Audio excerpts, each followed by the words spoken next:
السلام علیکم، میں ہوں Kamran Ahmed astrologer from Lahore. Twitter, YouTube اور ٹک ٹاک سے دوستوں نے میسیج میں جو سوال کیے ان کا جواب دینے حاضر ہوا ہوں۔ زیادہ تر لوگ پوچھ رہے ہیں کہ میاں نواز شریف صاحب وزیر اعظم بننے کے لیے آئے ہیں تو ان کا یہ کیسا پیریڈ گزرے گا، تو زیادہ دور جانے کی ضرورت نہیں۔ نومبر کا جو مہینہ ہے وہ میاں نواز شریف صاحب کے لیے ویری ٹف اینڈ چیلنجیبل ہے۔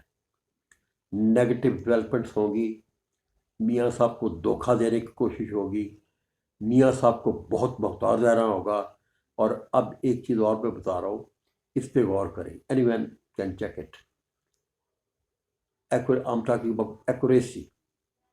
2 نومبر کی شام سے لے کے 5 نومبر تک کا جو پیریڈ ہے، اسٹرالوجیکل سائنس کے حساب سے یہ میاں نواز شریف صاحب کا ماہانہ اتار چڑھاؤ میں بھاری وقت ہے۔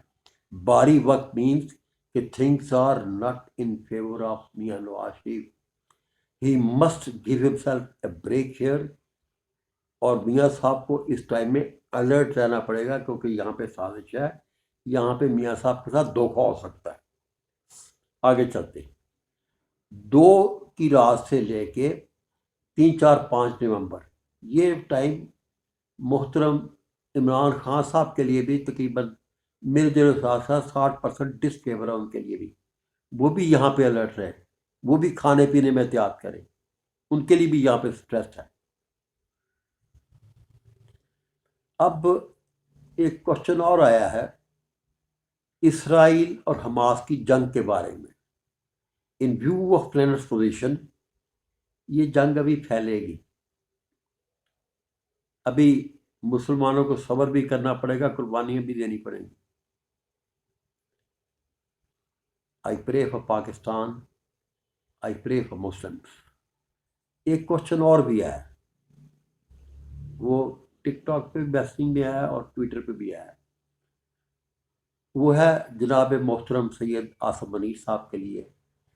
تو اگر مرشد صاحب کی اصل تاریخ پیدائش مجھے پتہ چل جائے تو میں ایک ایک چیز with 2000% ایکوریسی کے ساتھ بتاؤں گا، اور بتاؤں گا کہ ان 2 دنوں میں مودی یہ کر سکتا ہے، ان 2 دنوں میں یہ کر سکتا ہے، ان 2 دنوں میں یہ کر سکتا ہے، اس ہفتے میں یہ کرے گا، اس مہینے میں یہ کرے گا۔ مجھے اس اپنے آپ پہ اعتماد ہے۔ میں اب انڈیویجول کو کام اتنا نہیں کرتا، بوڑھا ہو گیا، 70 سال سے اوپر میری عمر ہے، اور پچھلے 22 سال سے میں اکیلا ہوں۔ میری وائف 22 سال پہلے انتقال کر گئی تھی۔ تو میں موسٹ ہمبلی ریکویسٹ کروں گا جناب سید آصف منیر شاہ صاحب کہ شاہ جی پلیز اپنی ڈیٹ آف برتھ بتائیں۔ اس میں پاکستان کا انٹرسٹ ہے، پاکستان کے انٹرسٹ کے لیے میں بتاؤں گا۔ ہاں، میں ایک چیز اور غیر جانب بات کروں گا، جو چیز 40 سال میں نہیں ہو سکی، آصف منیر صاحب نے پچھلے 1.5 یا 1 مہینے میں کی ہے۔ مثال کے طور پہ ڈنڈے سے ڈالر کو کنٹرول کیا، ڈنڈے سے ڈالر اور سونے کی سمگلنگ روکی، ڈنڈے سے پٹرول کی سمگلنگ روکنے کی کوشش کر رہے ہیں، اور ڈیلی یوز آئٹمس جو ہیں ان کے لیے بھی انہوں نے سخت آرڈر کیے ہیں، اور مزید سختی کی ضرورت ہے ابھی۔ آئی pray for Pakistan, I pray for arm forces of Pakistan. Many thanks.